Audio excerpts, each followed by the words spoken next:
Okay, everyone, we're going to just take a few minutes while the room continues to fill up.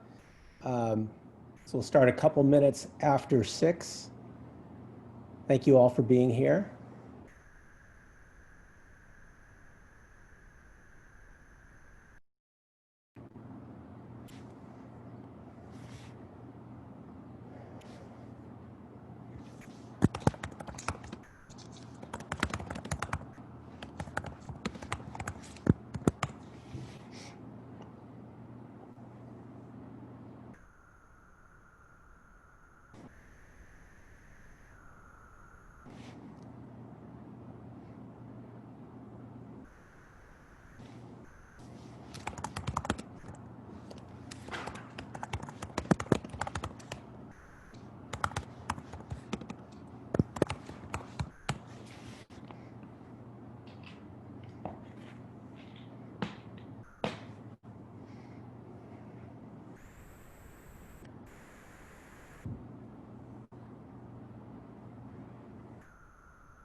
Good. It's good to see that.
Okay, just a minute, maybe a minute more. We're still getting some more people joining the group. And we'll get started.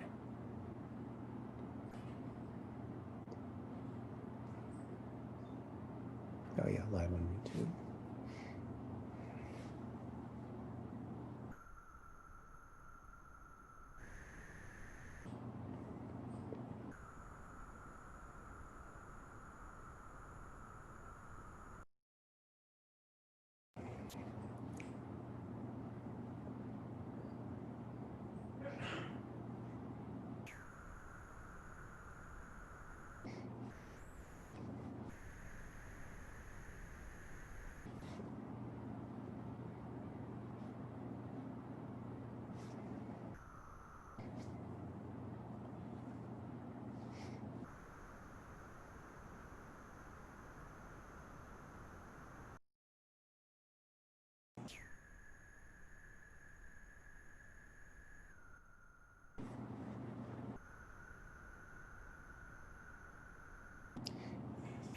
Okay, I think we're about ready to get started. I want to thank everyone for joining us for this presentation today about the district's plan and timeline for returning to in-person instruction beginning in January. So appreciate everyone's patience and consideration and hard work. Just all the positive qualities that make Sunnyvale School District such a unified community these past several months. We are getting ready to return or put together a plan for in-person instruction beginning in January. And so we wanted to share the details of that with you today, as well as the timeline. So if we can jump to the first slide or the next slide. So what we're going to do, there's going to be a number of presenters today to share with you in some detail concepts basically revolving around these 4 principles that we've been talking about since early summer. And they are safety, flexibility, high quality teaching and learning, and equity. And so I'm going to go through some important points that form an overview of our presentation today and our plan and our timelines for returning.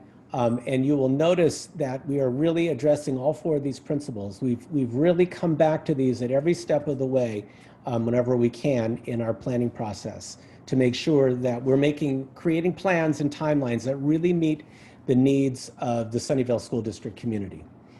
So I'm going to start with the rationale for returning to in-person instruction. And I'm going to start by saying something that I don't think we can say enough, and that's to recognize the really amazing efforts, innovations, and commitments from our teachers and support staff in providing the best possible teaching and learning environment for our kids under really, really challenging circumstances. Despite these amazing efforts, we know that many students simply have not been able to access learning as they should. This we've known, and then it became really, really clear from our panorama surveys.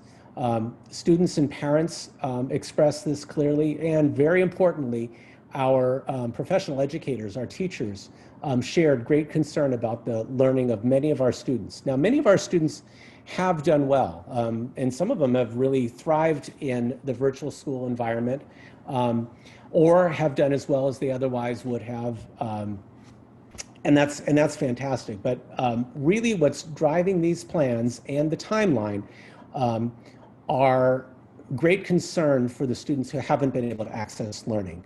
That's the level of equity that we're using, and as we continue to make decisions moving through the next several weeks and months, and as we go through the school year, we're really going to be focusing on that lens of equity to make sure that we're meeting the learning needs of students who haven't been able to access learning.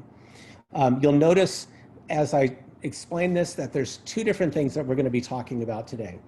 One is the plan, an instructional model that we will share the details of with you today, and I'm sure you'll have questions about that. That is distinct from the timeline. And what I mean by that is we put together an instructional plan or model for elementary and for preschool, and very close to complete for special day classes. I'll tell you more about middle school in a moment. Those plans are portable. So in other words, so long as the county remains in the orange zone that the state has described, we believe that the timeline would be such that we can implement our plan as we're describing tonight. If we move to the purple zone, then we would pick up our plan and hold it and suspend it until such time it would be appropriate, given the health and safety guidelines of our county, to then implement it on a later timeline. So the plan and the timeline are different. So I just described orange, or perhaps yellow if things were to improve from where they are today. And I described purple, which is the most severe health and safety situation in our county. If we're in red, which sounds like from reading the newspapers is a possibility that we could phase into red maybe in the next week or two, who knows. Then we would have to make a decision around January based on the data that we would be collecting in our particular school district. So more on that in a little bit. So like to really acknowledge and the appreciation we have for the collaboration that we've been able to have with our teachers, with our professional educators. The plan that we've designed here, and we just came out of a meeting with some 300 of our teachers, was designed in conjunction with them, with their collaboration, with a strong focus on principles of quality teaching and learning. And of course, safety in the safest possible environment. Now, the plan that we're going to present to you tonight is not going to be perfect. There's no plan that we'd be able to present that would be perfect. But the plans that we're developing, that we've developed, really focus on quality teaching and learning and on equity. And as, of course, with flexibility with the timeline. There's no perfect plan under this circumstance, but this really, we believe, meets the needs of our students. Our plan, as you will see, maximizes the amount and the frequency of direct instruction provided to students both in person and virtually.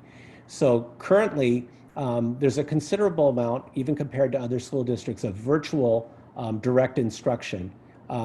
This plan adds the element of in-person and tries to build on, attempts to build on the strong virtual environment that we've built. And the plan includes having students face-to-face with their teachers every day. Now, not every day virtually, but as much as possible. So anyway, more on that as we get to the plan. I'm going to talk a little bit about timing now. So in our county alone, different districts are approaching this differently. And so, as I'm sure you're aware, there are some districts that have already begun in-person instruction. They were the pioneers. They started first. I'll be honest with you, I'm happy that we didn't start first because we're able to learn from them. There are other districts that are going to present very different models from us, and there are other districts, I'm sure, that will also say, we're not going to do in-person instruction, even at the elementary level this school year. I'm not going to address or criticize the choices or challenges of other district communities. I can just tell you that the decisions we're going to make will be based on the realities and needs of students in Sunnyvale. That's our focus. Of course, we can learn from the other districts as well. And we do collaborate with them to come up with what ideas they have and fit them for the reality for Sunnyvale. Our staffing and class configuration timelines will really be dictated by the data that we'll get back from our staff and community. But we are aiming for reconfigurations to begin on January 4th. So more on that a little bit. Jeremy Nishihara will talk a little bit about the surveys. It's just, I can't emphasize enough how critical it is that we get these surveys back from every family. We're going to need them in order to make our plans, and we need them back from every employee also. And we talked about that in our teacher meeting just a little bit ago, and we'll be talking with our other employees in meetings in the next couple weeks. So we need to have all the data in order to start our planning, and we hope to have classes reconfigured by January 4th. Some people may say, well, why do you have to reconfigure classes? The reason is, I think we can expect that in any class, it won't be unanimous that every family has the same preference that they're going to indicate, whether they want to have in-person instruction or whether they want to continue in virtual school. And also, not every teacher will be available as their parent community is requesting. And we want to have at least one in-person class at every grade level at every school. So there's a lot of moving parts that will cause us to need to reconfigure classes. Hopefully we can minimize the number of students who will not be with their same teacher, but we just have to be honest, it's a reality that that's going to happen. Again, more on that as we go through the presentation. Then finally, I want to talk a little bit about middle school. The middle school plans are being developed, and we've referenced in our community communications some of the challenges for middle school. And just to be clear what those are, we know from everything that we're taught by the public health officials that older kids, including middle school kids, seem to spread the virus more like adults do. So there's a higher level of concern with older kids. On top of that, we're not able to maintain middle school kids in cohorts the same way that we do, or we will be doing in elementary school, because middle school teachers typically have up to 5 cohorts of 30 or so students. So they have, on a daily basis in normal times, 150 contacts a day. And then there's passing time in middle school.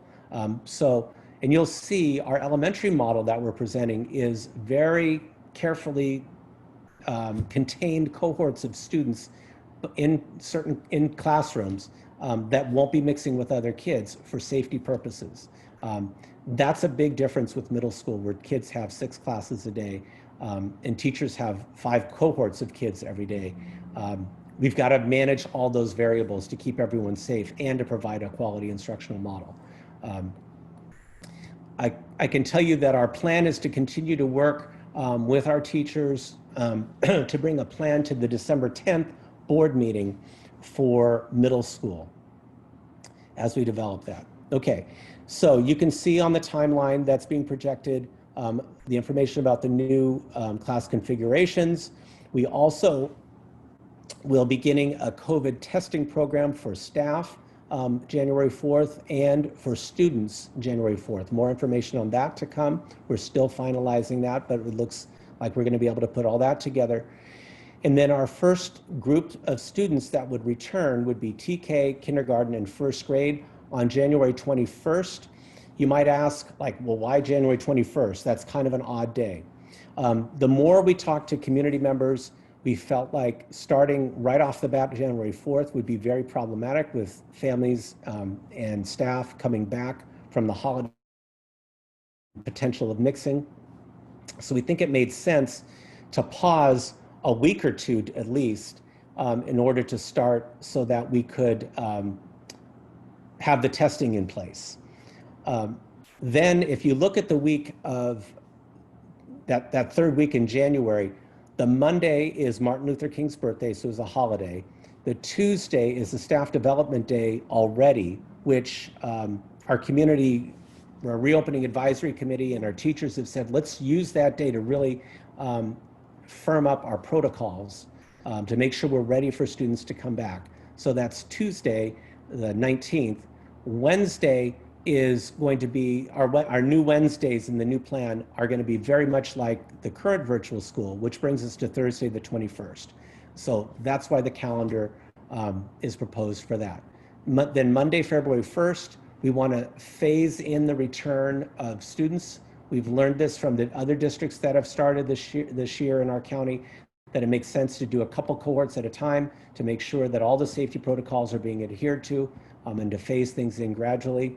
And then finally, February 8th would be the day that we'd be able to return 4th and 5th grade and potentially 7th and 8th grade. Now, again, I know that I said this a few times at the beginning.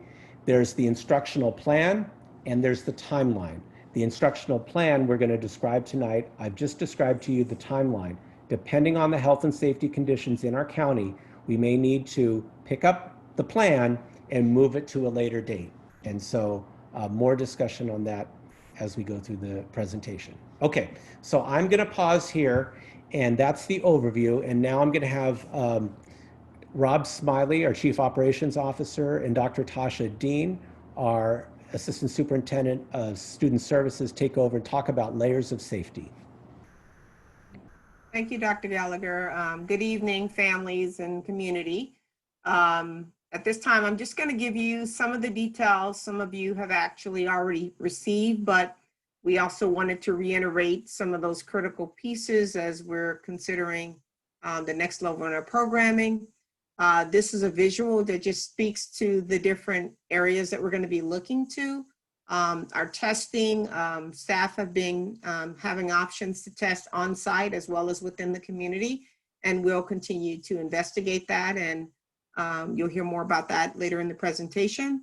Along with the screening, some of you may have students who actually are already doing this, if they're in special ed, getting an assessment or other aspects within our programs, and we'll talk in more detail about that. And then our protective equipment, physical distancing, disinfecting, and then of course ventilation, which are critical components according to the health department. And so with that, I'll go into a little bit more detail on some of these areas. So keeping us safe, we talked about the protective equipment. Just to give you some updates, this equipment has been provided to each of our school sites and will continue to be replenished as those needs arise and are needed as students and staff are coming onto the campuses. We've started with some of our signage, and we will continue to increase that based upon the number of students and students coming on campus. So that signage will expand to different areas on the campus and as you're approaching the campus as well. We have health and wellness rooms set up, and this is to prepare for any students who are sick in addition and above our nurse's office in order to separate severity of illness and based upon relationships to COVID testing and things like that with students. And then staff and safety handbook is being provided. Some of you may have seen the parent handbook, and we've had that visible and available on our website. Staff, as I indicated, are doing daily screening via company nurse currently for our staff that are on campus and coming each day. And then we'll talk a little bit more about student screening as we go through the presentation. Protective equipment currently we have and is being utilized as face masks, face shields, sneeze guards when we have a responsibility that requires us to be closer than 6 feet to students, such as when we're conducting assessments with students.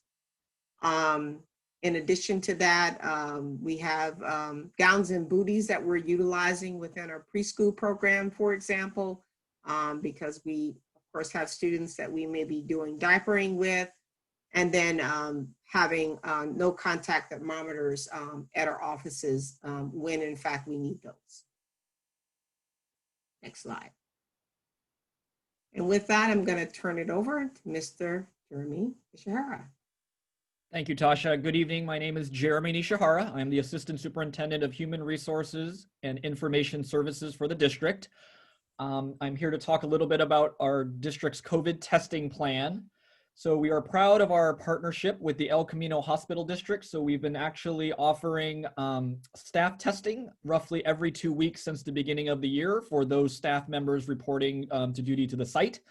And so our plan is to continue that when we return in person, but we need to step that up a little bit in the sense that we want to bring testing to each of our sites for those employees on a bi-weekly basis. So we are engaging in conversations with a company called Curative to provide a supervised self-administered mouth swab test for our staff members on our site to keep our staff tested and safe.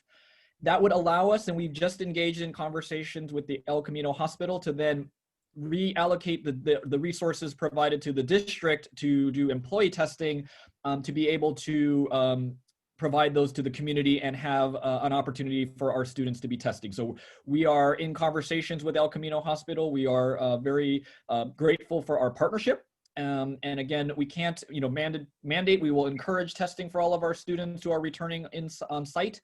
And so again, our concept is to provide a dedicated student testing location through El Camino Hospital, at a school site in the north and the south, and then make sure that we bring additional community resources to the community about other testing opportunities. So that is definitely an important part of the plan. And again, as Dr. Gallagher outlined, that is the first layer that we would be implementing as we come out of winter break. Similar to that is our symptom screener. All district employees are required, who are reporting to site, are required to complete a screener to make sure they are symptom free. That is, we're going to apply the same protocol for our students as we return. This is where we're asking for your partnership and help in this to make sure that you're completing this on a daily basis.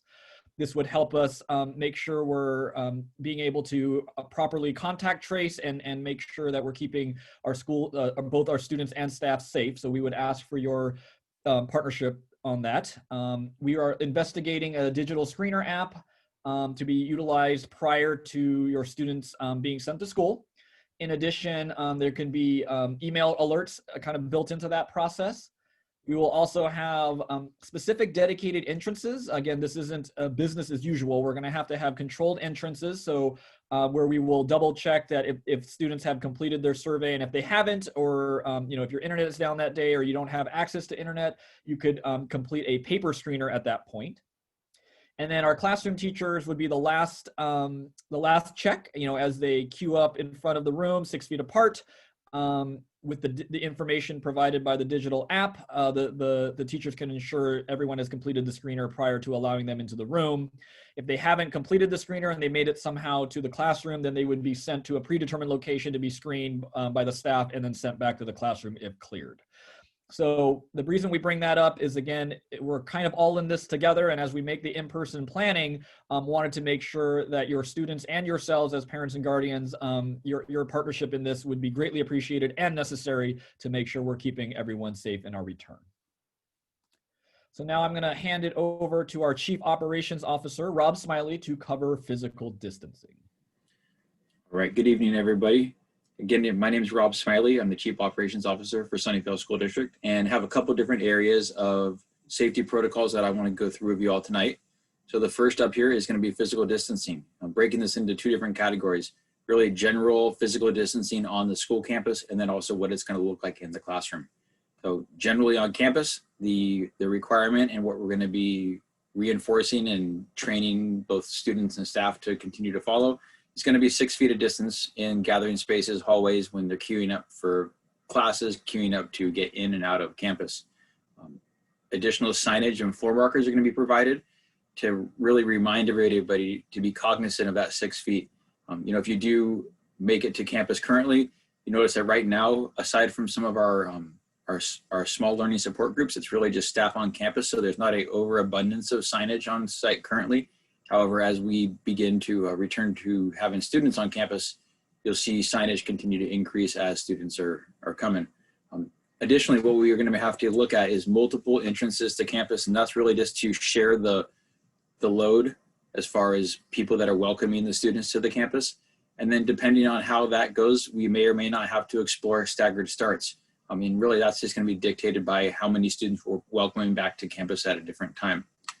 Then once the kids get into the classroom, what they can expect to see is a teacher desk that is separated 6 feet from the student desks.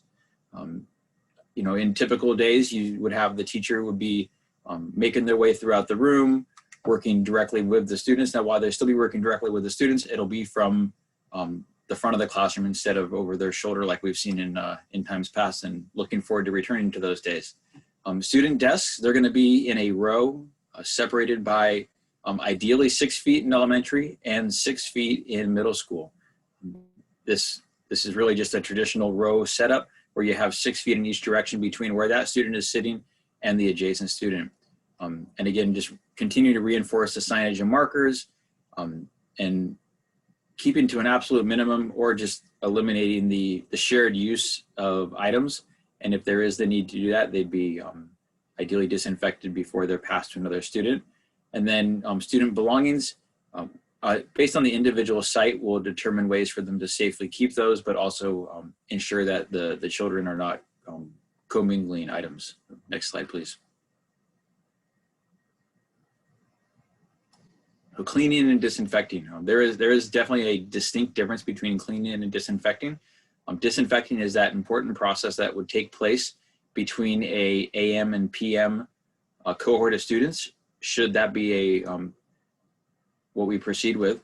So disinfecting would look like is the district has purchased electrostatic misters and outfitted the custodians at each of our school sites with those. The electrostatic mister is your most efficient way to disinfect surfaces. So it's a backpack style unit. They have the pre-diluted disinfectant in the backpack and it's misted onto the surfaces. It has to sit for about 10 minutes or what they call a dwell time. And they're going to be getting all of the hard surface areas that are high touch, such as sinks, counters, faucets, door handles, student desks, and any other areas in the classroom that might be cleaned before or cleared off before they come in there. Because we're looking at that AM, PM schedule currently, the restrooms would also be disinfected when cohort A leaves and before cohort B arrives. And then over the evening, our previous protocol of cleaning, which did include disinfecting at that time as well, would continue to be in place for the restrooms. Some other things that teachers will be able to be doing to participate in this is if they do clean their work area before the disinfecting mist happens by the custodians, that signals to our custodians, please spray my area as well. And then they've also been equipped with a supplemental disinfecting spray once they pass the IPM or integrated pest management. It's a brief course that you take to ensure that you understand the use of a disinfectant in a school environment. And the district will be continuing to provide teachers with disinfectant spray. And something I just want to let you all know is during this time, we have had an opportunity to really bolster our supplies of both PPE and disinfectant. And based on the schedules that we're looking at, I feel very confident that we do have both PPE and personal protective equipment and disinfectant to take us forward as we move on. Next slide. Ventilation, this is something else that I'm sure you all have been hearing a lot about in the news or in whatever publication you read or listen to. So MERV 13 has emerged as the standard from as far as recommendations go for the filters that are in your forced air system. So if you have a forced air heating, ventilation, and cooling system, MERV 13 is what is being recommended. We do have a few rooms in our district that do not have forced air. A couple of them actually have a radiant heating system, and what you put in place for those is been recommended to have an air scrubber that has a HEPA filter. So the district has gone ahead and purchased a sufficient number of air scrubbers that we can place into those rooms that are designed of sufficient capacity to clean the air in that amount of space. We're beginning to further detail our filter replacement, and that's something that my department, operations, has been beginning to maintain as we go through our filters on a recommended basis by both the manufacturer and observation. So there's two differences there. The manufacturer has a recommendation as far as when they recommend you exchange the filters. However, we do actually spot check conditions to see if the filter is requiring changing in front of that recommended time. And then our air conditioning systems, unlike what you see at your house where you're recirculating air, by and large, most houses just take the air that's in there and they either cool it or heat it. Our systems are also designed to bring in outside air. Previously, that was for reducing the amount of CO2 in a room so that staff, students, everybody has more fresh air to be able to stay more alert and create a more comfortable environment when you have up to 30 some kids and staff in a room. But in this case, ASHRAE, there's an association that's really is the guiding body or creates the guiding principles of how HVAC systems are designed, has been working with doctors' associations to determine what the optimal air exchange is going to be, and that's based on an occupant load in that building. So our systems are able to be controlled. So we've been actually working with, Sunnyvale is very fortunate to have an in-house HVAC mechanic, and he's been going through dialing in our systems and getting them all ready for when your students do return. And then beyond that, it's at the pleasure of the staff if, obviously all the rooms have doors, not all of them have operable windows, but if the staff so desires, they have the option to open the doors, and then in some of the older classrooms, they have the option to open the windows as well. Next slide. And then here's a list here of some of the examples of site-specific protocols. So, we have 10 sites. They are all great. However, they are all different. And by that, I mean the physical makeup of the site as far as the number of points of entry, the way buildings are situated. So we'll be working with each site to develop specific protocol as far as ingress and egress, which restrooms need to be open, which maybe are not necessary to have open at that point, how travel is going to happen in the hallways, all the way down to our student transportation system. Several of our schools do participate in the student transportation system. So we have to incorporate that into the ingress and egress. And then of course the staff break room. So from here, I'm going to hand it off to our Assistant Superintendent of Educational Services, Mala Ahuja. Thank you, Rob. Good evening, everyone. My name is Mala Ahuja, Assistant Superintendent of Educational Services. And we're going to be sharing a couple of instructional models plans with you. The first one that I'm going to be addressing is focused on the elementary.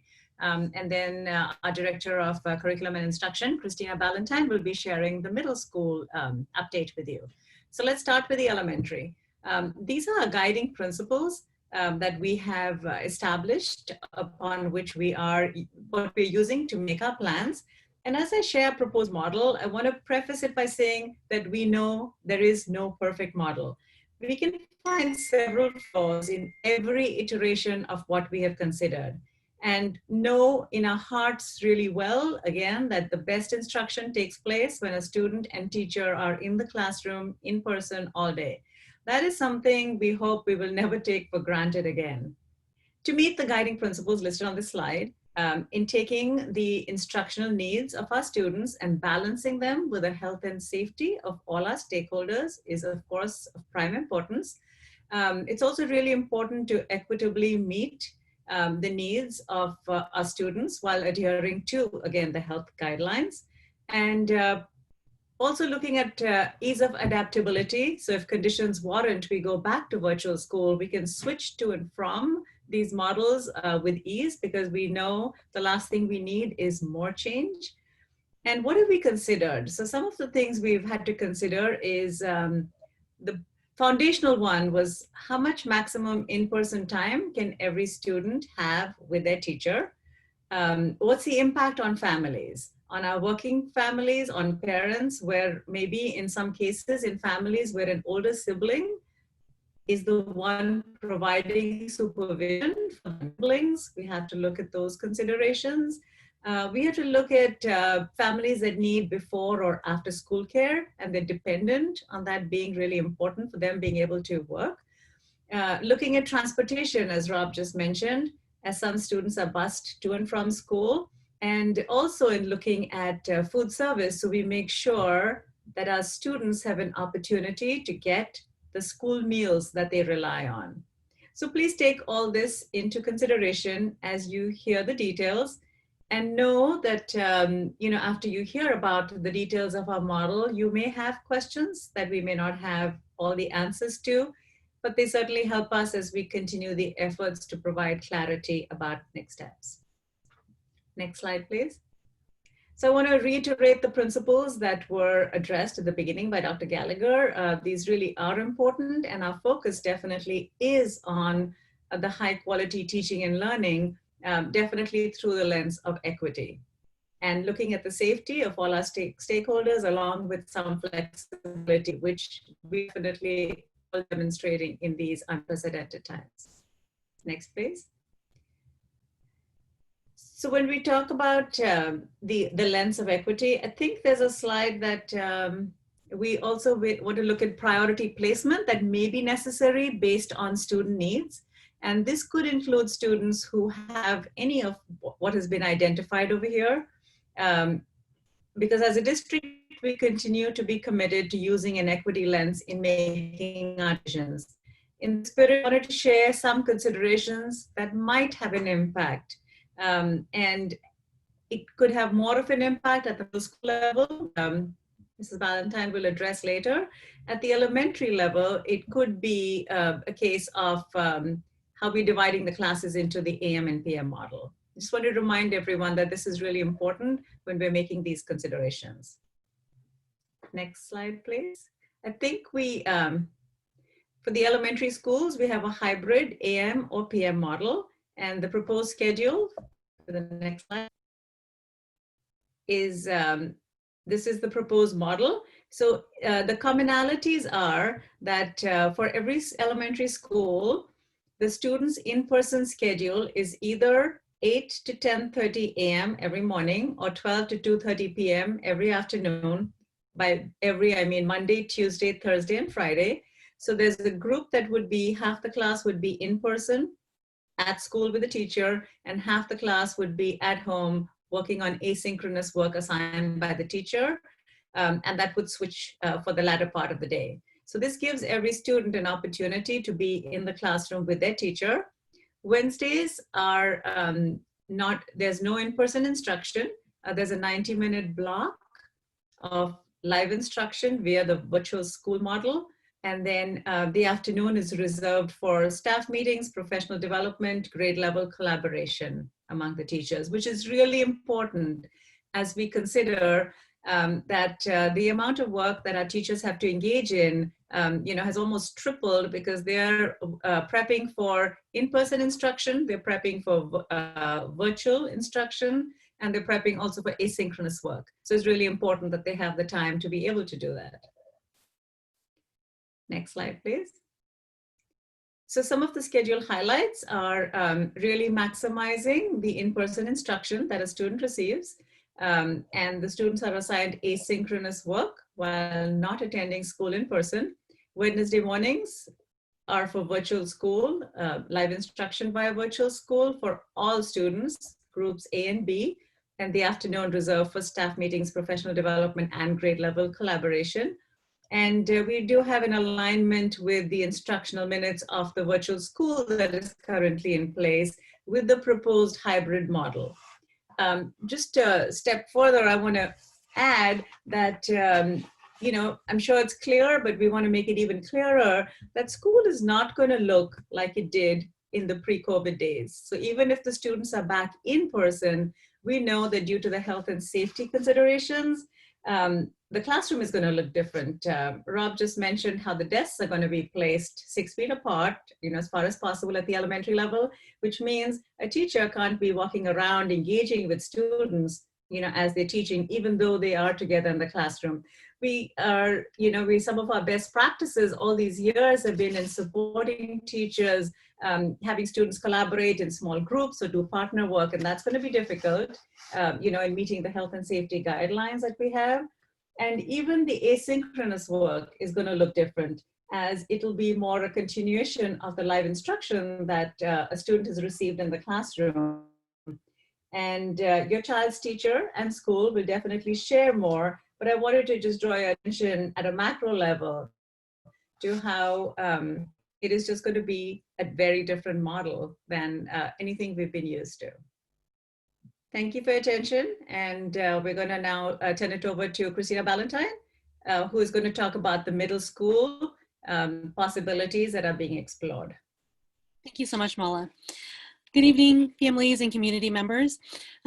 Dr. Gallagher already shared the timeline for our middle school targets. I wanted to backwards map that a little bit for our family members so you know where we are in the process. So our proposed timeline has our 6th grade students coming back on February 1st. So over the month of January, if we work backwards from right to left, that gives us the month of January to work on our site preparations for in-person instruction. Our proposed timeline for our schedule proposal will be at the December 10th board meeting. And currently, and on an ongoing basis, we've been working with our middle school task force.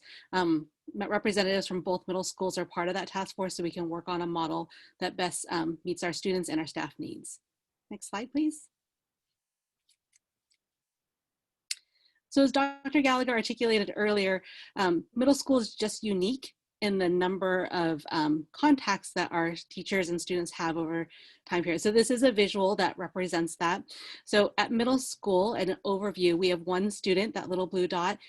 Over the course of their typical day, they have one schedule, but 6 teachers. Those 6 teachers over the course of the day teach 6 other groups of students. And so the highlighting just indicates the number of other students that that teacher may be teaching. So this is, again, just a visual representation of what Dr. Gallagher said earlier in terms of at middle school, the way the schedules are designed, the contacts look a little differently. We're working very hard to be careful, cautious, and thoughtful around what the middle school model can be. Next slide.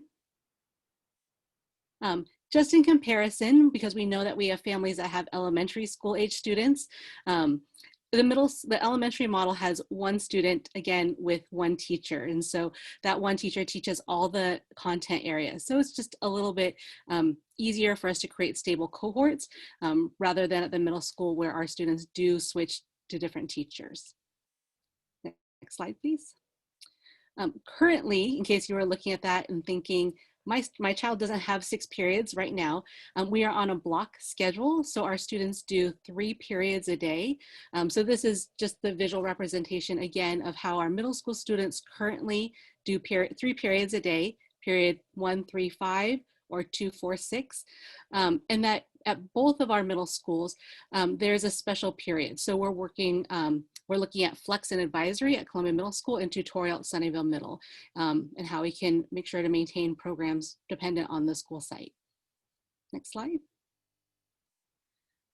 So again, like Mala who just said earlier, we are looking from an equity lens, especially at middle school where we may be constrained with how many students we can bring back due to the unique nature of the schedule, our teacher credentialing where our teachers can teach the one subject that they're credentialed for versus at elementary where our teachers are credentialed to teach multiple subjects.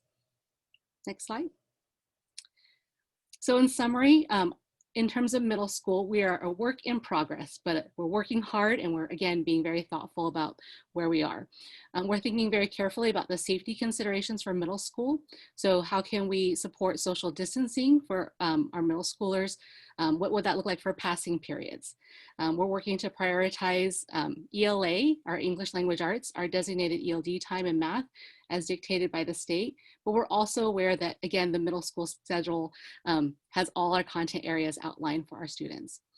Our plan, again, is to start with our 6th grade students and to have comparable schedules between Columbia and Sunnyvale Middle. So looking at robust instructional minutes, maximizing student learning, and making sure that our teachers have adequate preparation and planning time. All right, with that, I'm going to turn it over to Dr. Tasha Dean, our Assistant Superintendent of Special Education and Student Services. I think I got all that, Tasha. So to build on the information that you've already heard, these are some of the uniqueness that will go with a couple of our programs. So I'll give you an overview of our K-8 SDC models that we're looking at, and I'll describe which programs we're speaking to, and then a little bit about our preschool programs as well. So you'll see in this initial model for K-8 hybrid for SDC is it says phase 1.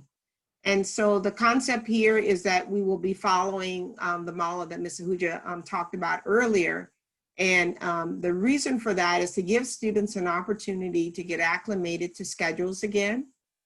We have students in some of our SDCs who may have some more significant needs. And so we want to give them a fair opportunity to get settled.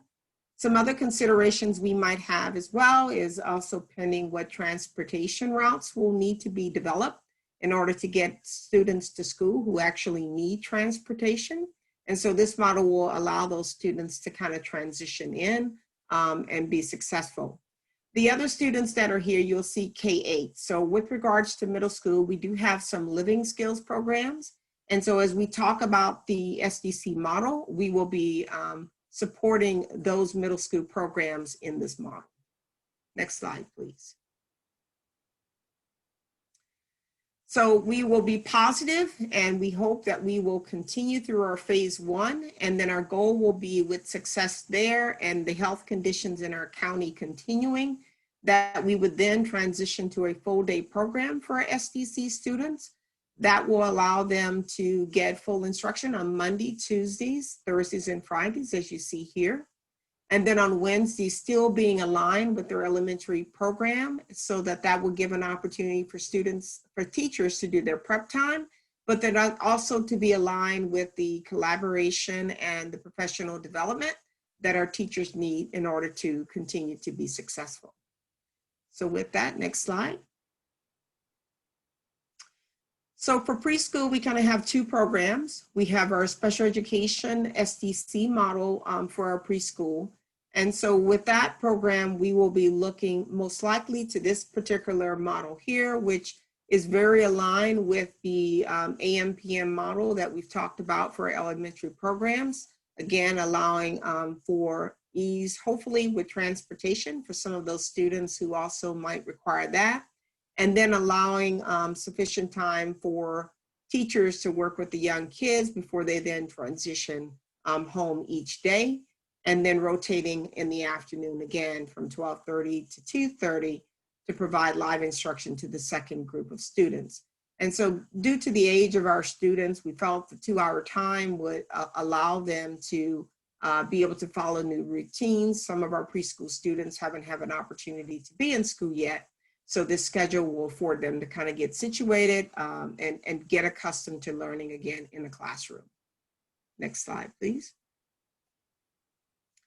At our state preschool, we kind of have some additional requirements that we're required to follow, and those come from the state preschool program from the state. So in addition to the other instructional minutes and other things that we're trying to accomplish, we also have some targeted ratios that program requires us to have. So in order to be able to do that, we will transition in phase 1 with our state preschool that it would be coming every other day. And reverting to our typical model, which also included that on Friday, students do not come to school. So that would be consistent and that what they're currently doing in virtual, but then allowing teachers some of the other planning time and some of the other professional development that's required for working with their preschoolers, and then doing the same thing in the afternoon. As the students get more accustomed to coming to school and to routines, next slide, please, we will phase into the next phase 2, which would then have our state preschool students coming in the morning. So going into an AB schedule here, having one group in the morning, and then rotating the second group in the afternoon, as they typically do for their programs at this time or before COVID, and maintaining the same Friday schedule during this time. So as we look to these programs, we wanted there to be as much alignment as possible for all of these programs, because also we want to have as much integration where it's appropriate for students and allow as much normalcy as possible for them in their programming. And so with that, I'm going to turn it over to Jeremy, who will give us some additional details. So this is the last kind of portion of this conversation, and then we will open it up to questions. And so wanted to just reiterate to the parent community as well, like Mike, Dr. Gallagher was alluding to, we're in close contact with our employee organization. So we're having individual staff forums similar to what we're having with you tonight. Again, we conducted the teachers or certificated staff earlier this evening. We will have a check-in on management staff on Monday, and then our classified staff on Tuesday. I bring this up only because we have the conditions put on us by COVID is impacting all of us, individually, which makes a systematic kind of approach hard to implement, a one-size-fits-all solution. But we are in the process of surveying our staff for workforce readiness to make sure that we're able to best meet the needs of our students in the in-person returning model. So as we discuss in-person considerations, both for staffing and student assignment, we wanted to try and keep the focus on the individual school sites as we plan. So it is our goal to try and ensure that there's an in-person option for every grade level at every school site. We want to minimize the disruption of class configurations as much as possible. Try and accommodate the in-person requests at the school site and minimize overflow. And that both for staff and parents, any shifts caused by this process this year will be for the remainder of this school year only. I bring that up only because, we have roughly 6,049 students and 947 employees. And again, this is going to take, once we get the survey information back from both communities, it's going to take a little bit of art working with our school sites and employee organizations to make sure that it comes out right. So focusing now on the parent-guardian preference survey. This is a timeline that we'll be adhering to. And again, this is primarily for TK to 5th grade. So we're having tonight the community forum on November 12th. We will be bringing back all of the feedback we received from the parent community, reopening advisory task force, and our employee groups to the board meeting on November 19th for approval of our plan. And then we will send out the parent preference survey shortly after, starting on November 23rd, and let that run for a little over a week through Thanksgiving, and hopefully close that on Monday, December 1st. Again, this is for students in TK to 5th grade. Keep in mind, as Dr. Dean just kind of covered the uniqueness on this preschool and SDC special education programs, special education staff will be reaching out, and preschool staff will be reaching out directly to those parents and will be contacted individually given the uniqueness of those programs. And then as Mala and Christina talked about, the middle school communication will be sent at a later date given the planning that we're in process for the middle school planning. So again, parent survey, November 23rd opening, December 1st is the closing. SDC preschool will be contacted directly, and middle school is in progress. So I referred to the parent and guardian survey. What are we going to be asking? In a nutshell, this is the primary question that you will be receiving if you are in grades TK to 5. My instructional program preference for my child is to remain in virtual program until the end of the school year. attend the in-person hybrid, that's the AM/PM model we presented this evening, until the end of the school year. And this one's a little tricky, so please bear with me. Translator, get ready. Here we go. My preference is either virtual or in-person hybrid. Okay, so this is the best option to remain with your current teacher. However, this is not guaranteed. So indulge me for 1 second. If I'm a third grade teacher, half my class chooses to remain in virtual and the other half return in person, and I'm going to return in person, that's going to cause a disruption for those 15 students who have opted for, the half of the class that had opted for virtual. And so this is part of our conundrum in trying to make sure that we offer, when we offer preference, that we're going to have to try to do our best to make it work, but we are committed to limiting the disruption. Again, closing with the equity lens, basically, again, if capacity or demand exceeds capacity for in-person, we will use priority placement with these categories. Students having an IEP, facing challenges accessing virtual school, or fall within the target groups identified in the LCAP, such as English learners, low socioeconomic, and etc. So I'm going to close with 4 frequently asked questions that that I know are coming. So these aren't frequently asked yet, but I'm going to answer them anyways. The first one is, why is the district reorganizing all classes? And I kind of alluded to this, but I wanted to just really make sure that it's clear. The only way to ensure all students remain in their classes would be to force the condition of either everyone staying virtual or everyone returning in person. The panorama survey that Dr. Dean alluded to earlier presented that shows a significant portion of the community actually prefers virtual or in person. And if you recall from our presentation last week to the board, it's roughly a third says, I'm going to remain virtual, a third says, I'm ready to come back in person, and a third says, maybe. So that's, as such, the one-time shifting of class rosters will be necessary. Am I guaranteed my instructional preference? So all students can opt to remain in their current program, but not necessarily with their teacher. So for those choosing in-person hybrid, we will do our utmost to offer an in-person option at every grade level and school.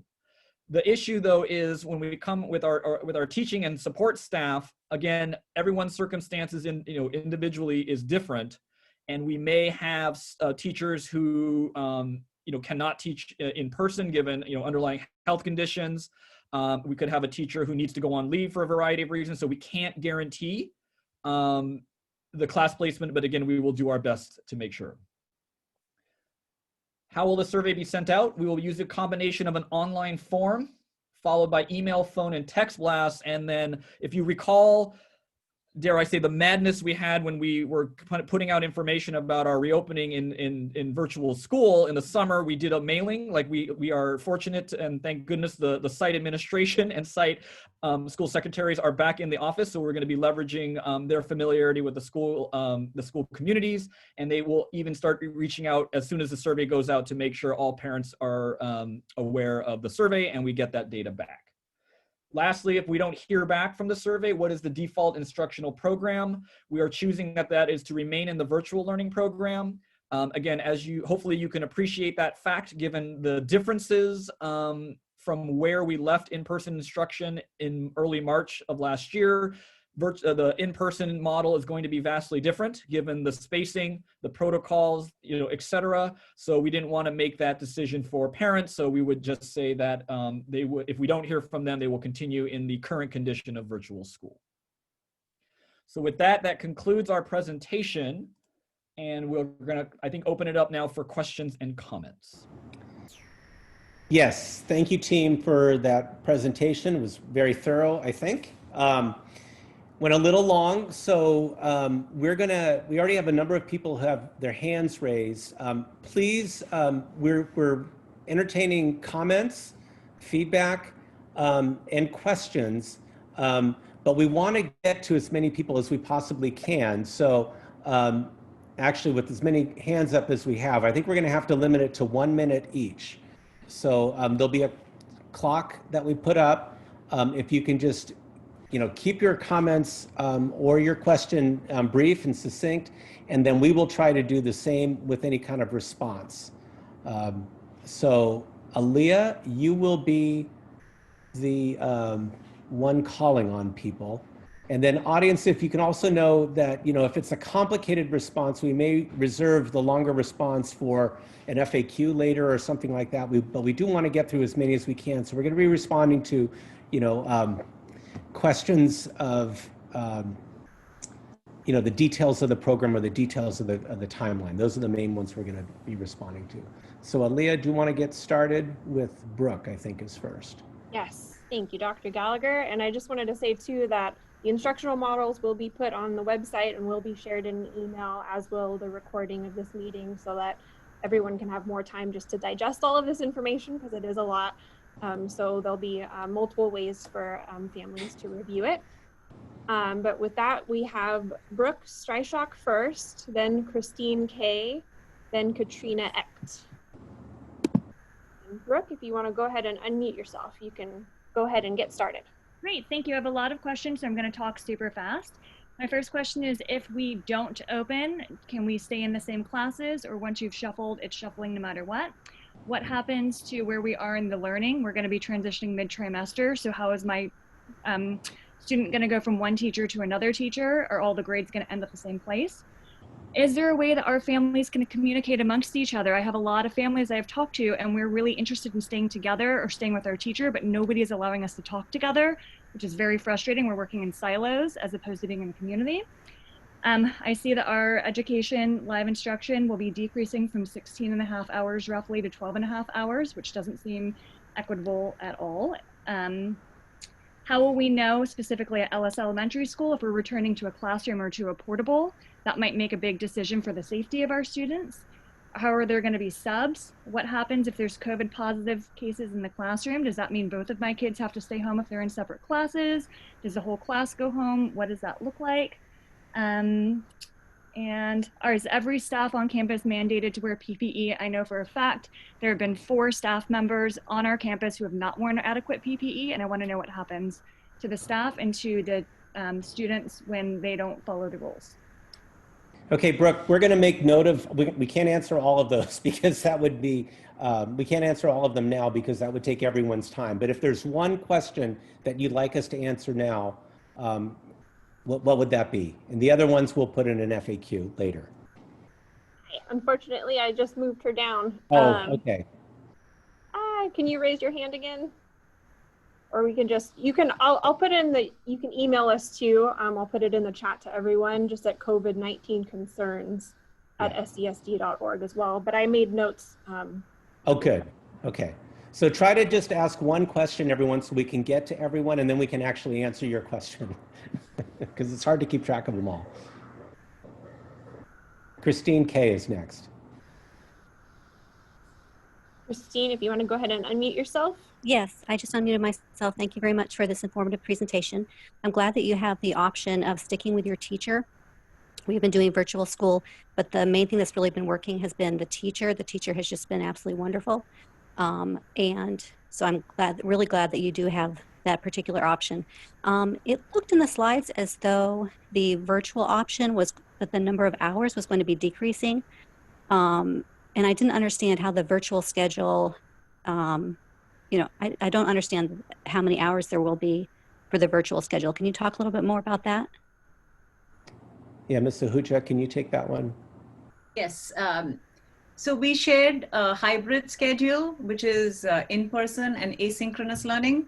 The virtual schedule for students that choose to stay in the virtual, and if we have classrooms, the virtual schedule is a schedule that we have currently.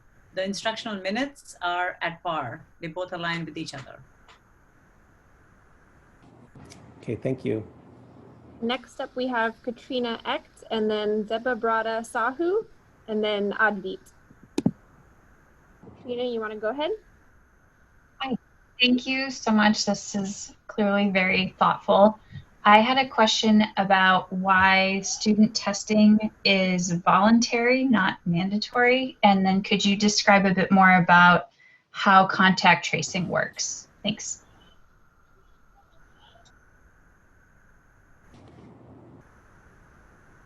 Sorry, I was trying to get to my my unmute button. Student testing, we can't mandate that. I think just given the fact that that's minors and the parent can I don't know how to describe that. Like, it's the parent right to offer to have that student be subjected to testing. We will encourage that strongly, again, like I alluded to, in the fact that it's going to take those layers of safety, everything from the screener and testing. I'm going to hand over the second part of your question to our COVID-19 designee, Mary Beth Allman. So in terms of contact tracing, we work really closely with the county and with our site administrators. So any student or staff member who tests positive for COVID, we're notified immediately. We notify the county immediately, and then we work in conjunction with them for all contact tracing. And we also notify the community per the county protocols. So if your student was in a classroom where there was a COVID positive case, you would be notified, and the classroom would be closed or quarantined. So like I said, we work really closely with the county and follow all their protocols for contact tracing. All right, thank you. And next up is Debabrata Sahu, and then Advit, and then Maya. Hi, this is Dave. Thank you so much for your time. This has been a very detailed plan I could hear. Thanks for that. But my two questions that I have is first, I understand that, kids have been going through a lot of ordeal throughout, right? And they just settle. So a change of a teacher would be a difficult task for them. And if that can be avoided, that would be great. That's first thing. And second thing is, the detailed plan talked about the students and the teachers, the staff. But I work with my wife goes to school also. So the parents who actually drop the kids, so that will be an exposure. So bottom line is, can we just wait for a vaccine to come out and they get all vaccinated and we return and not jump into it? Thank you. Thank you. And I guess I could answer that in just by saying that is one perspective that many people in our community have, but we are a community of many perspectives. And so many people in our community are of the perspective that we should be offering in-person instruction. And our educators are especially concerned about kids who haven't been benefiting from the program that we've been offering. So that's why we're offering in-person instruction. Thank you, Dr. Gallagher. Next up is Advit, then Maya, then Lauren Ledbetter. Hi. So actually, someone already asked a question that I had, which was if students will plan for in-person schooling, will they be how will they be tested? So is it going to be a compulsory? It's just not going to be a compulsory, right? So how I mean, is it going to be how is it going to be like if we decided to choose to get tested, then they'll just take a mouth swab or something, or how will it be? Thank you.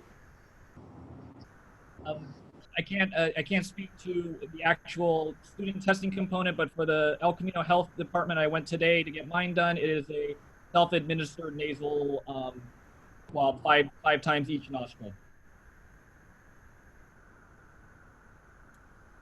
Next up is Maya, then Lauren Ledbetter. Hi, thank you for the information. I do have two questions. It's quick though. What is the plan for incorporating independent study kits back into school, either in phase 1 or phase 2? And the second question I do have is elementary school priority. I didn't see anything about essential workers. So those are my two questions. Dr. Dean, do you want to take the independent study question? Yes, so for independent study, some families who are in independent study should have gotten a letter where we were reaching out to get your interest, because we do have a limit on how many students we can have in independent study. So we want to prioritize the students that are in there so that we know if that's your interest at the end of the year. And for families that want to either consider virtual now or that want to consider the hybrid model, we'll know that. That will let us know how many slots we have available for any potential new students who want to enter into independent study. Thanks, Dr. Dean. And I forgot the second question. Second question was essential workers as a category of priority. I guess that's something we can take a look at, but you know, the model is AM, PM kind of half day, so we'll take a look to see if that could impact, but we're definitely open for that feedback, so I've made a note. Next up is Lauren Ledbetter, then Lupe Escareno, and then Christine. Hi, thank you so much. I wanted to start by thanking everyone for doing an excellent job of trying to figure out how to deal with this unprecedented situation. So my question was about the disparity in COVID rates in the city of Sunnyvale. If you go to the Public Health Department's website, they have a map of COVID rates by zip code. And in Sunnyvale, the COVID rates in the 94085 zip code, which is the Lowlanders and Snail neighborhoods, is 5 times the rate of that of the neighborhood south of El Camino. And it's among the highest in the county. So I know you're following Public Health Department guidelines for reopening, but I wanted to know if the district or the Public Health Department is considering this discrepancy. And for my last 10 seconds of comment, I think if you're doing COVID testing, I would recommend on-site testing, particularly at the Title I schools. Yeah, let me address, Lauren, the discrepancy of the positivity rates. Yes, that's actually something that I look at just about every day. I look at the countywide positivity rate every single day, and I look at what's going on within the several zip codes of Sunnyvale also.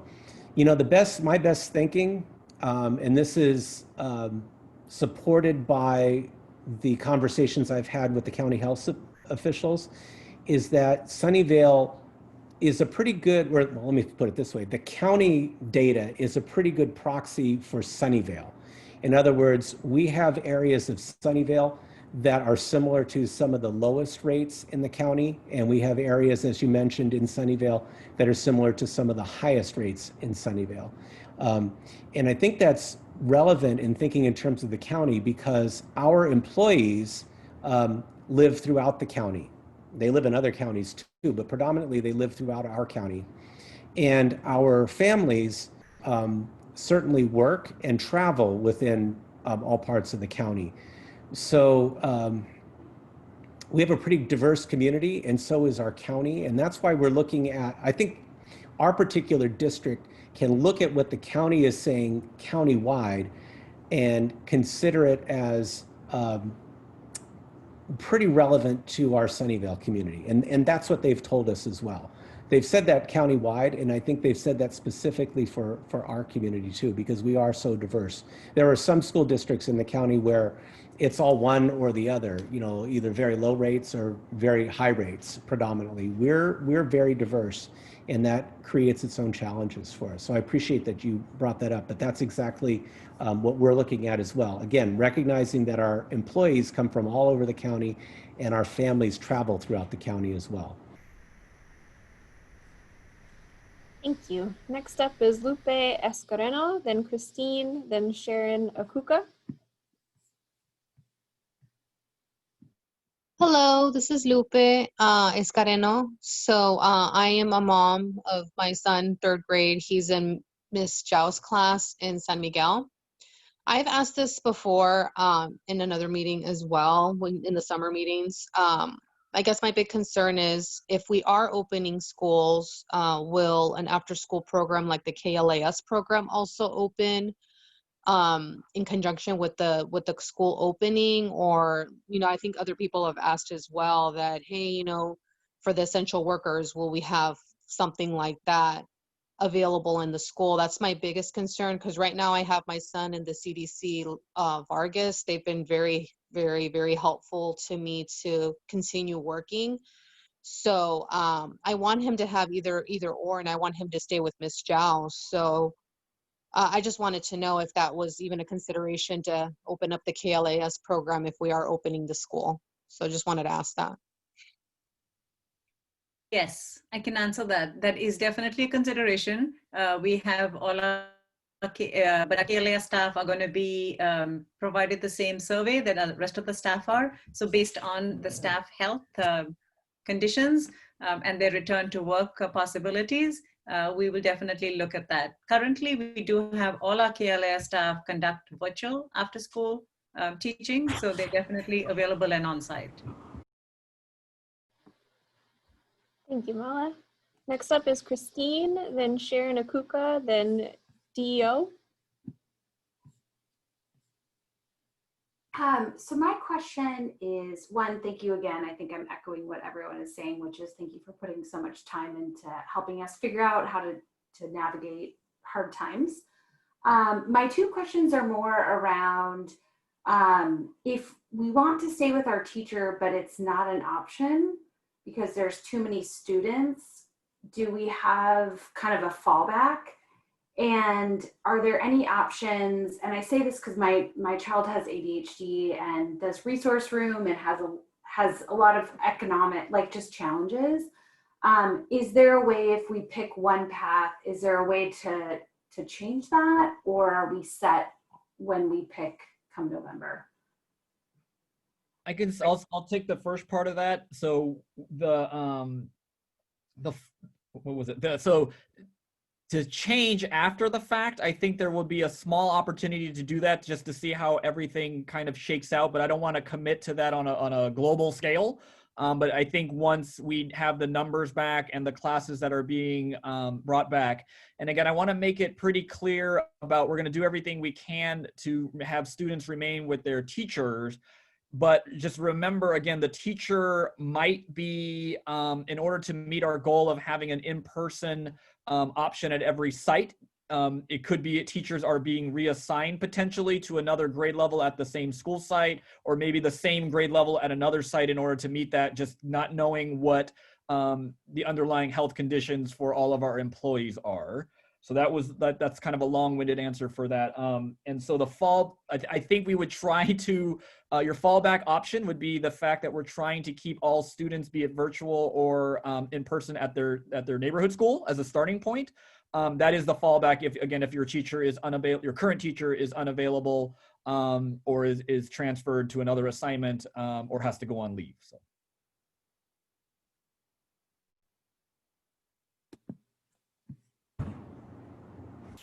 And then next up is Sharon, and then DEO, and then Zuzo. And I want to compliment everyone for keeping their comments and their questions brief. We're not going to be able to get to everyone who has their hand raised. We're going to have to stop right at 7:30. So we have about less than 15 minutes left. So continue to do a good job. If you haven't asked questions twice, I really appreciate that too. Any extra questions, Ms. Wilson will give you instructions for how to ask those, and we'll answer them offline. So anyway, go ahead.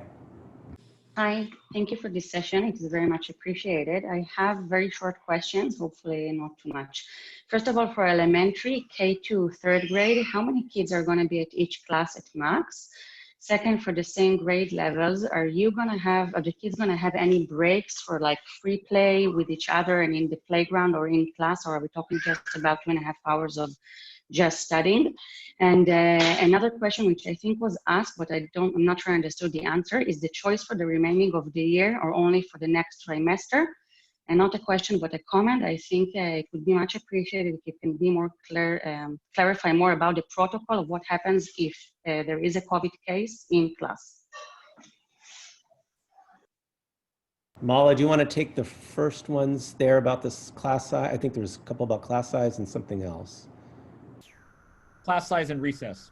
Class size and recess, that's right. So the recess part we can definitely address. Class size will be dependent on the responses we get from the families, what the class numbers, they will not exceed what they currently are. They could be less, but it will not exceed the current number. And for recess, the 2.5 hour block is all encompassing, and the teachers are going to be given the flexibility to figure out when the class needs a break. So there's no assigned recess time, but there will be, definitely we know the importance of physical movement and the impact on the brain. So we do not expect children to be sitting in one place for 2.5 hours. That would not be developmentally appropriate. But we're leaving it to the teacher to figure out when that would be, take them outside, stay indoors, do some stretching, physical activity. And PE definitely is in addition to that. There's PE and there's the starting arts rotation that we will continue to have. And then Mike, do you mind if we have Mary Beth answer it? It goes back to even the first parent who spoke, who had a question about what happens if there's a COVID positive case on site. We'll get a twofer on that one. Go ahead, Mary Beth. Yeah, so if there's a positive case in a classroom in an elementary stable cohort, then everyone in the classroom is notified, but the person is kept confidential. So no names are used in terms of who the COVID positive case is. That classroom would then basically would not come to class anymore, would be quarantined for 14 days and would move into virtual learning for 14 days. And then anyone else that the positive person came into contact with, and contact is defined as being within 6 feet for a cumulative 15 minutes of time within a 24-hour period, would also be notified, as would the county. The county would be notified as well so that they could follow up with all of the close contacts that came into contact with the COVID positive person. If it's a case where it's not someone that was in the classroom setting, if it was someone that was in an office setting or came into contact outside the classroom, we would just work closely with the person to identify anyone that they came into close contact with. And then those people would need to quarantine along with the COVID positive person would need to follow that protocol as well. But in that case, since it wasn't in the classroom may not need to be closed down.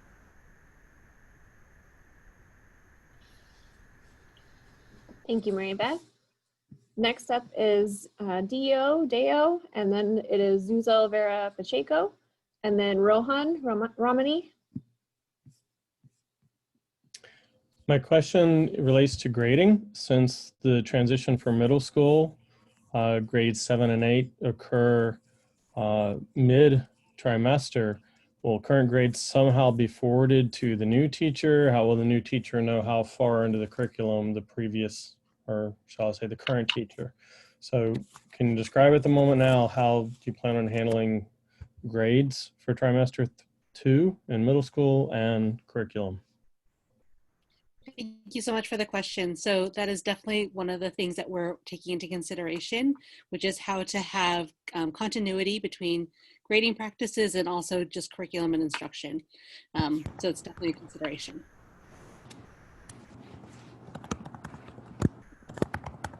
Thank you, Christina. And then next up is Zuzel and then Rohan.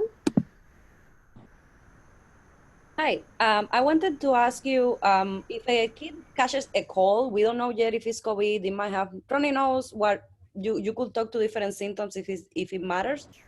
What happens in the meantime, what we don't know if it's COVID, what do they stay at home, what kind of learning will they have, what the rest of the classes continue on progress in the curriculum, and they're not. It's very common this year that kids spend more sick time at home because we don't know what it is.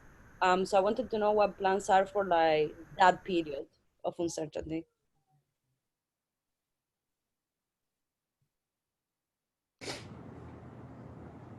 So I can answer the first part in terms of the COVID symptoms. So we would connect with you about the symptoms to see if they are COVID symptoms. So for instance, right now, if it was just a runny nose or congestion, that isn't something that is considered one of the COVID symptoms. So a student could continue to come to class.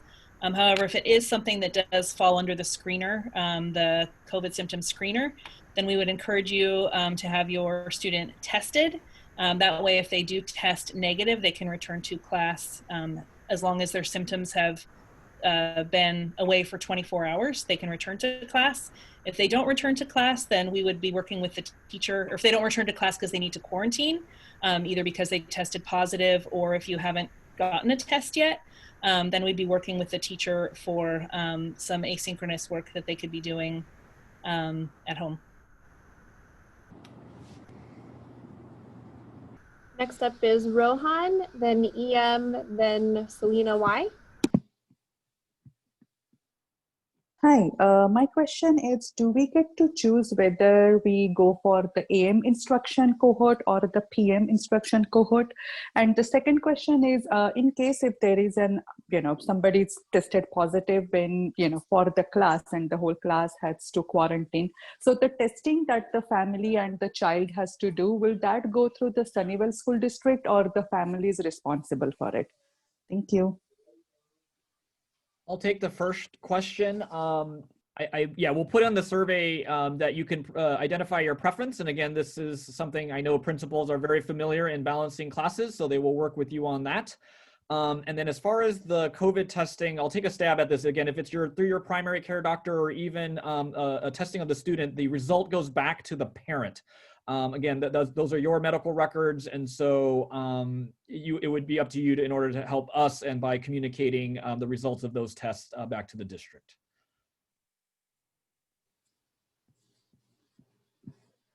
Next up is EM, then Selena Y, then Jen, and then we're gonna, I think, have to stop at Heather Ng.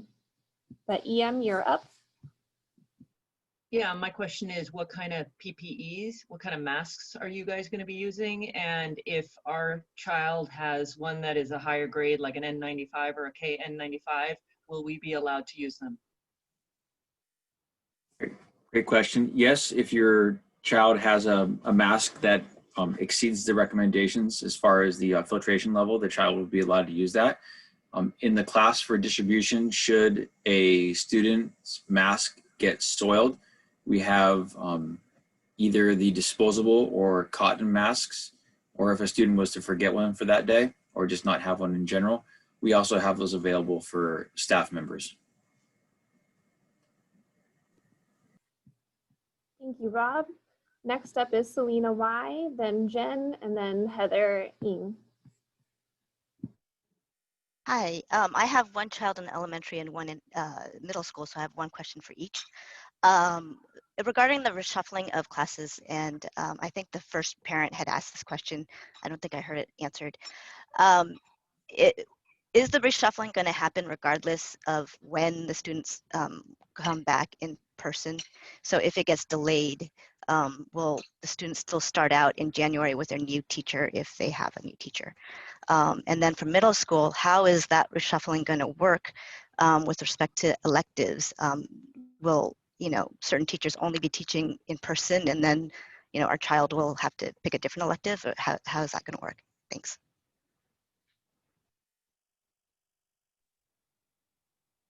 I'll answer the middle school one first.